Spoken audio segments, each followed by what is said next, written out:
जय हिंद। अनूप क्लासेज में आपका स्वागत है। तो चलिए आज एनटीपीसी के प्रीवियस ईयर पेपर को सॉल्व करते हैं। चलिए तो क्वेश्चन नंबर देखते हैं पहला। अब देखिएगा, ये कह रहा है कि 16 और 24 का मशप और लशप क्या कीजिए, ज्ञात कीजिए। 16 24 का मशप और लशप। तो देखिए वो मशप और लशप ज्ञात करने के लिए कह रहा है, तो लशा मशा तो आप पहले भी पढ़े थे, फिर भी बताते रहे। देखिए अब ये 16 है तो 16 का आप पहले खंडन कर लीजिए। देखिए अगर नहीं जानते तो ऐसे कर लीजिए, 2 8 16, 2 4 8, 2 दूनी के 4 और 2 एकम में 2। ठीक, तो कितना होगा, 2 4 बार कर लीजिए, 2 गुणे 2 गुणे 2। अब चलिए अब हम इसका कर लेते हैं 24 का। तो 24 करेंगे तो वैसे कर लीजिए, 24 का इस प्रकार करेंगे, 2 एकम में 2, 2 दूनी के 4, 2 छके 12, 2 तिहाई 6 और 3 एकम में 3। तो कर लेते हैं 2 गुणे 2 गुणे 2 और गुणे कितना हो जाएगा 3। अब चलिए मौसम यही होता है ना, दोनों में क्या हो, कॉमन हो। इसको अगर ऐसे लिखना है तो लिख दीजिए, 2 के पावर कितना हो जाएगा 4 लिख सकते हैं, और इसको 2 के पावर 3 और गुणे 3 के पावर 1। अब चलिए अब देखेंगे जो चीज़ें कॉमन होती हैं वही ना एचसीएफ होता है। तो देखिए 1 2 3, 3 इसमें 2 2 है, इसमें भी 3 2 2 है, तो कितना हो जाएगा एचसीएफ निकालेंगे तो कितना हो जाएगा, 2 दूनी के 4 दूनी के 8। एचसीएफ कितना हो गया 8। और एलसीएम देखिए, एलसीएम सबसे बड़ा मान होता है, तो 2 के पावर 4 है, आई 2 के पावर कितना है 3 है, तो 2 के पावर 3 है, 2 के पावर 4, तो 2 के पावर कितना ले लेंगे 4। अब भाई 2 के पावर 3 को क्या करेंगे, नहीं लेंगे, और ये 3 बचा है तो 3 को भी लेंगे, यानी 2 दूनी 4 दूनी 8 दूनी के 16 और गुणे 3 यानी 16 तिया 48। तो एलसीएम कितना हो जाएगा 48 और एचसीएफ कितना हो जाएगा 8। तो ये क्वेश्चन इसका ऑप्शन कौन सा होगा, देखिए 8 और 48, ये होगा ऑप्शन नंबर ए। चलिए अब अगला क्वेश्चन देखते हैं। अगला क्वेश्चन है आपका, ये कह रहा है कि 10, रुक जाइए अगला देखते हैं ये क्वेश्चन। चलिए देखते हैं, ये है आपका 10 21 5 1 17 19 2 के परिसर ज्ञात कीजिए। क्या काम करना है, इसका परिसर ज्ञात करना है। चलिए इसको मिटा देते हैं, ये गलती हो गया है। क्या करना है, परिसर। देखिए हम बताए हैं कि परिसर क्या होता है, एक चीज़ याद रखिएगा। परिसर क्या है, ये चीज़ हम क्या किए हैं आपको बताए हैं। परिसर बराबर होता है अधिकतम मान माइनस न्यूनतम मान। अधिकतम मान माइनस न्यूनतम मान होता है। कह रहा है कि 10 21 5 1 3 17 19 2 के परिसर क्या कीजिए, ज्ञात कीजिए। तो परिसर बार पहले ना इसको आप सजा दीजिए, सजाएंगे आरोही क्रम में चाहे अवरोही क्रम में, और चाहे मत सजाइए, परिसर बार डायरेक्ट लिखिएगा। परिसर बराबर होता है अधिकतम मान माइनस न्यूनतम। अगर समझ में आ रहा है तो आप शेयर भी कीजिए और कमेंट में बताइए। जो सवाल में आपको अगर दिक्कत हो रही है उस सवाल को कमेंट में लिखिए कि ये सवाल में दिक्कत है, हम बताएंगे जो। और ये भी बता दीजिए कि कैसे सवालों को हम हल कराएं, किस प्रकार के सवालों को आपको दिक्कत होती है, मैं वैसे ही सवालों को क्या करेंगे, लेकर आएंगे। तो चलिए अधिकतम मान कितने, सबसे बड़ा मान देख लीजिए 19, इसमें देखेंगे ना तो सबसे बड़ा मान आपका है 21। 21 से कोई भी बड़ा मान नहीं है। और सबसे छोटा मान देख लीजिए 1 है, 1 से कोई भी ऐसा मान ना है जो छोटा हो। तो कितना हो जाएगा बाबू 20, कितना हो जाएगा 20 हो जाएगा। देखिए option number C, option number ये सी वाला होगा 20। अब चलिए क्वेश्चन नंबर हम लोग अगला देखते हैं। ये मिस्टेक हो गया है, ये चलिए ये वाला ऑप्शन नंबर सी होगा कि कोणों का अनुपात 1 संबंध 4 संबंध 7 है। तो सबसे बड़े कोण का सबसे बड़े कोण और सबसे छोटे यानी सबसे बड़ा कोण और सबसे छोटे कोण का अनुपात पूछ रहा है। अच्छा ये बताइए बाबू, जब त्रिभुज कह रहा है तो एक त्रिभुज के तीनों कोणों का मान ना 180 अंश के बराबर होता है। तो आप 180 अंश के इसका बराबर कर देंगे। देखिए एक इसका अनुपात है 1 संबंध 4 संबंध 7 है। तो आप अनुपात है तो x मान लीजिए, तो x plus 4x plus 7x बराबर कितना हो जाएगा 180 अंश, क्योंकि एक त्रिभुज के तीनों कोणों का मान 180 अंश के बराबर होता है। अब जोड़ देंगे 7 4 11, 11 1 12, 7 4 11 1 12, x बराबर 180। तो x का मान निकाल लेंगे तो 180 बटा में कितना हो जाएगा 12, कटाइए 3 6 के 18 और 3 4 के 12। अब फिर एक बार कटा दीजिए तो x बराबर हो जाएगा आपका 4 एकम में 4 और 4 5 20, यानी x का मान कितना हो जाएगा 15। x का मान 15 हो गया। तो अब चलिए सवाल को पढ़िए।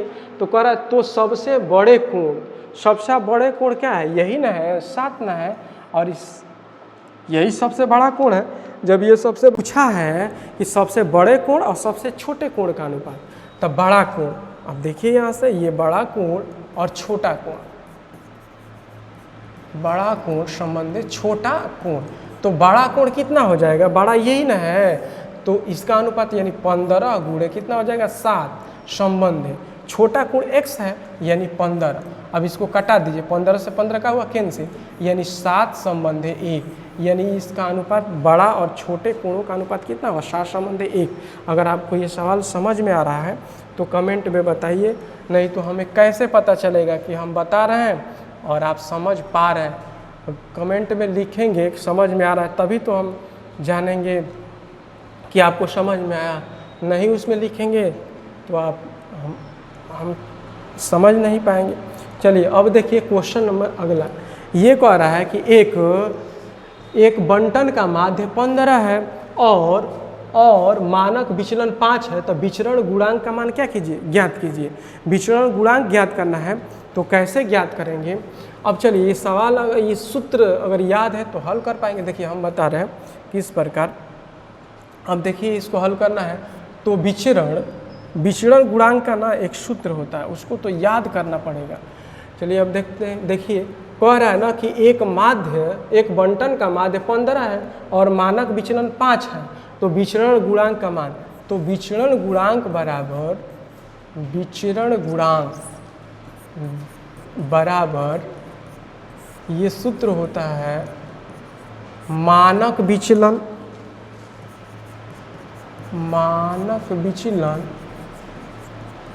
बटा में माध्य गुणे 100, मानक विचलन बटा में माध्य गुणे 100। तो मानक विचलन कितना है आपका दे दिया है 5, और माध्य कितना है बाबू 15 गुणे 100, कटा दीजिए 5 3 15। तो इस 100 में 3 से भाग दिए, तितली के 9 33 सही के रूप में, तो तितली के 9 यानी 33.33%। ये वाला ऑप्शन नंबर सी वाला सही होगा। फिर एक बार देखिए, अगर समझ में आ रहा है तो कमेंट में बताइएगा, नहीं आ रहा है वो भी बताइए। अगर देख रहे हैं जो क्वेश्चन में डाउट हो रहा है, जो क्वेश्चन आपको नहीं समझ में आ रहा है, तो आप कमेंट में लिख दीजिए कि हमें 5वां नहीं आ रहा है, 6वां नहीं आ रहा है, हम फिर उसको एक बार ना बता देंगे। अगर लिखेंगे तो हम जान नहीं पाएंगे कि आपको कौन सा क्वेश्चन आ रहा है और कौन सा क्वेश्चन नहीं आ रहा है। इसलिए आपको अगर कोई भी दिक्कत है तो आप कमेंट के माध्यम से आप बता सकते हैं, हम देख लेंगे। कह रहे हैं कि दो संख्याओं का HCF 19 है तथा LCM 665 है। यदि एक संख्या 95 है तो दूसरी संख्या क्या कीजिए, ज्ञात कीजिए, दूसरी संख्या बताना। अब देखिए ऐसे क्वेश्चनों को कैसे किया जाता है, आपको सूत्र याद, ये पहला संख्या गुणे दूसरी संख्या बराबर LCM गुणे HCF होता है। पहली संख्या गुणे दूसरी संख्या बराबर LCM गुणे HCF। अब चलिए देखते हैं, तो पहली संख्या कितनी दे दी, एक संख्या दिया है 95 और दूसरी संख्या में क्या करना है, ज्ञात करना है। LCM का मान कितना दे दिया 665 और HCF कितना दे दिया 19। तो दूसरी संख्या ज्ञात कर लीजिए, तो 665 गुणे 19 और बटा में इधर आ जाएगा तो कितना हो जाएगा 95। 19 5 95 और ये 5 से कटा दीजिए, 5 एकम में 5, हाई हो जाएगा 5 3 15 और 5 3 15, यानी दूसरी संख्या कितनी हो जाए 133। अब देख लिया ऑप्शन में, ये वाला ऑप्शन है ऑप्शन नंबर बी 133। चलिए अब क्वेश्चन नंबर हम लोग अगला देखते हैं। क्वेश्चन बड़ी आसान है, अगर पढ़े होंगे तो इन क्वेश्चनों को आप सॉल्व कर लेंगे बहुत कम समय में। अब चलिए, यदि एक त्रिभुज में कोणों का अनुपात 1:2:3 है, सबसे बड़े कोण का मान ज्ञात कीजिए। इससे जस्ट पहले हम बताए हैं, कोई भी त्रिभुज हो और उसमें ना तीनों कोणों का मान 180 अंश के बराबर होता है। सबसे छोटा पूछे सबसे बड़ा पूछे, आप हल कर लेंगे। देखिए इसमें क्या करना है, एक त्रिभुज के तीन कोणों का अनुपात 1, 2, 3 है, तो x + 2x + 3x कितना 180 अंश के बराबर कर दें। क्यों? क्योंकि एक त्रिभुज के तीनों कोणों का योग 180 अंश के बराबर होगा। 3, 2, 5, 5, 1, 6 x बराबर कितना हो जाएगा 180। तो x का मान 1 6 18, x का मान कितना 30 अंश। तो किसका मान पूछा है? सबसे बड़ा को, सबसे यही ना बड़ा है 3x, तो 3 × x का मान रख दीजिए 30, तो कितना हो जाएगा 90। कितना अंश? 90 अंश। चलिए ये ऑप्शन नंबर सी वाला सही होगा। चलिए तो अगला देखते हैं। देखिए हम एक बार फिर आपको बता दें, अगर क्वेश्चन नहीं समझ में आ रहा है तो आप कमेंट में बताइए, समझ में आ रहा है तो भी बताइए। कोई क्वेश्चन में आपको अगर दिक्कत हो रही है तो आप कमेंट में लिख दीजिए कि हमारे इसमें दिक्कत है, जो भी नंबर में क्वेश्चन है। एक वस्तु 22% हानि पर इतना रुपये में बेची गई, तो कह रहा है वस्तु का क्या कीजिए? क्रय मूल्य ज्ञात कीजिए। अब क्रय मूल्य ज्ञात करना है बाबू, तो देखिए कैसे हल करेंगे। क्रय मूल्य ज्ञात करेंगे तो कितना है, अब देखिए 7020 है, इसको बेचा जा रहा है ना बाबू, तो 22% की हानि हो रही है, अर्थात 100 ऊपर रहेगा और 100 में से 22 को क्या करेंगे? घटाएंगे। तो घटा दीजिए, 10 में से 2 गया 8, है ऐसा कितना बचा 9, 9 में से 2 गया 7, तो कितना हो जाएगा 78। कितना हो जाएगा 78 हो जाएगा। चलिए तो इसको हल कीजिए। अब इसको हल करते हैं, तो देखिए कटाइए, 2 × 6 और 2 × 9 18, इसको कटा दिए 2 × 6, 2 × 5 10 और 2 × 1 2, इतना हो जाएगा। फिर कटा दीजिए, 3 से देखिए कटेगा, 5 3 8 1 9, 3 से कट जाएगा, 3 × 1 3 तितली के 9, 3 × 1 3 हो जाएगा, 3 × 1 3, फिर 3 × 1 3, 2 बचा 3 9 27, ये 0 हो जाएगा। अब ये 13 से देखिए तो कट जाएगा, 113 नामा देख लीजिए कितना बार में कटेगा, 13 9 का 9 18 13 वाट है, देखिए तो 119 में नहीं आता है, तो ऐसे कर लीजिए, 13 से क्या कीजिए भाग दीजिए, तो 13 6 13 चौक 13 7 में देखिए 7 3 के 21 के 1 2 बचा, 7 1 7 2 9, 13 7 91, 8 बार में देख लीजिए, 8 3 के 24 9 9 3 27, कहाँ गलती हो रहा है देख लेते हैं। फिर एक बार देखिए कहाँ कटाने में गलती हो गया। चलिए देख लेते हैं एक बार और कहीं गलती हो गया। तो एक वस्तु 22% हानि पर इतना रुपये में बेची गई है, वस्तु का क्रय मूल्य ज्ञात कीजिए। चलिए हम ज्ञात कर रहे हैं 7020 × 100, और कितना हो जाएगा, वो हानि है ना, तो हानि है तो 100 में से घटाएंगे, तो 100 में से घटा दीजिए 22 को, घटाएंगे तो 10 में से 2 गया 8, 9 में से 2 गया 9 में से 2 गया 7, 78, ठीक तो है, 9 में से 2 गया 7 2 9। चलिए अब इसको हल करते हैं, कटाइए एक बार, कोई दिक्कत नहीं है, 2 3 6 और 2 9 18, फिर इसको कटाते हैं, कहीं गलती हो रहा है। उसके बाद 2 से कटाए, 2 3 6 और 2 5 10, 2 1 में 2 0।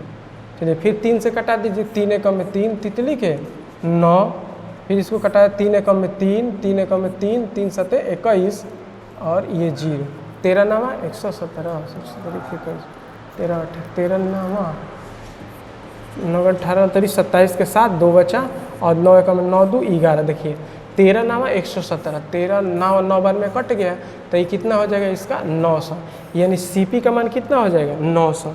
आप देख लीजिए कहाँ है, ये 9000 दे दिया है। तो चलिए नहीं, एक 0 और है ना, एक 0 यहाँ पे बचेगा ना, तो कितना हो जाएगा 9000, इसका ऑप्शन बी वाला होगा। चलिए अगला क्वेश्चन देखते हैं, कटाने में दिक्कत हो गई थी, चलिए कोई बात नहीं है, अगला देखते हैं ये सवाल। इन सवाल को कैसे हल करेंगे, सवाल बड़ी आसान है, ध्यान दीजिए। कह रहा है कि 450 सेबों में से 30% सड़े हुए हैं, तो कह रहा है कि सही हालत में कितने सेब हैं। देखिए इसमें ये पूछ रहा है ना कि कुल जो सेब है 450 सेब, इसमें 30% सड़ गए, तो जब 30% सड़ गए तो कितने बचे होंगे 17% ना, तो डायरेक्ट 70% का मान निकाल लीजिए, या पहले कितने सड़ गए यही निकाले। देखिए 2 तरीके हैं, पहले निकाल लीजिए कि कितने सड़ गए, तो सड़े कितने में, वो 450 है और इसमें कितना सड़ गया, 30% सड़ गया। तो 0 से 0 कैंसिल, यानी 5 × 15 और 4 × 12 1 13, यानी 135 का हुए सड़ गए।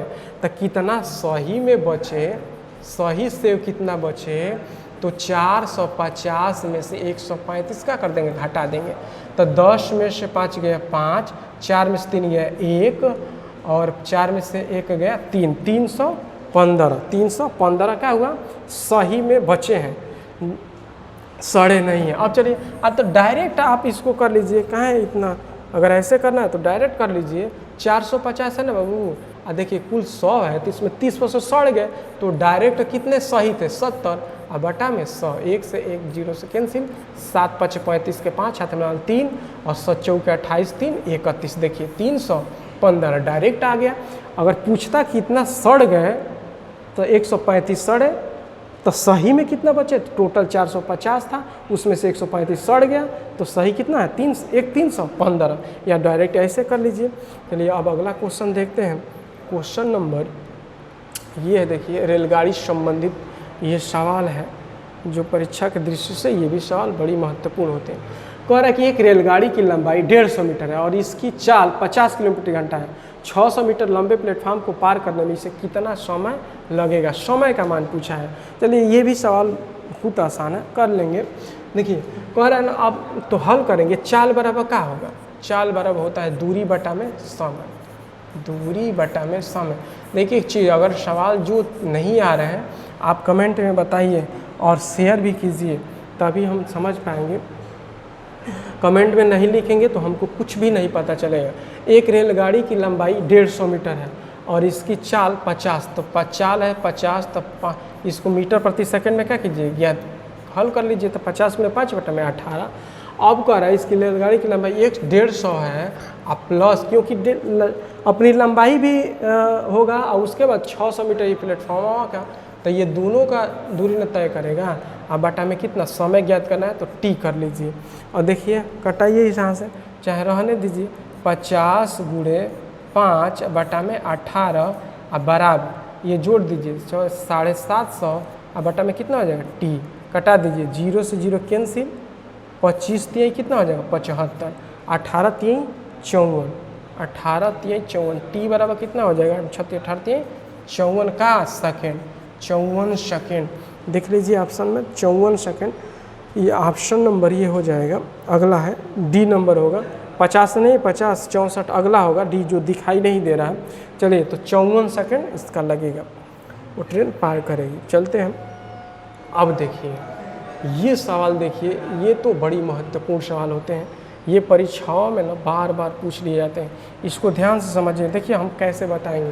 कह रहा है कि 0.29 और 5 ओवर लाइन 5 6 को पुनरावृत्ति, यानी देखिए इसका कहने का मतलब ऐसे है कि 0.29 और 5 6 पर बाबू ना ये है, ठीक ना, ओवर लाइन है, इसको बार कहते हैं।